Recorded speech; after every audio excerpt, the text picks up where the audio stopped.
There were two frogs that were hopping through the forest. They were looking about and enjoying the sights and having a great day, but unfortunately, unawares, they went into a hole. They fell right down to the bottom of it, and they found when they hopped and tried as they might, they could not get out of the hole. They just couldn't quite get to the lip to get out. And they kept jumping and jumping, and they were making some noise and racket with their effort, and eventually this other group of frogs comes and has to see what's going on over here. And they sit at the lip of the hole, and they're looking down, they assess the situation, and eventually they just start giving what they think. And that it's like, this is not going anywhere good, guys. It's too high, it's too far, you can't jump high enough, you're just not gonna be able to do it.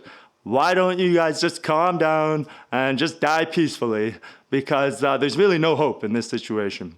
And with these frogs at the top sharing their thoughts, the one, he started jumping shorter and shorter and shorter, and eventually he just quit and he just sat there.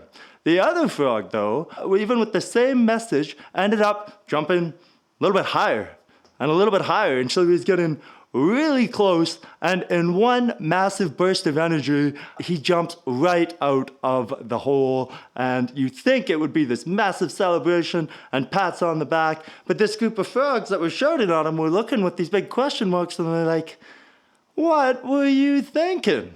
What were you doing? Why didn't you listen?"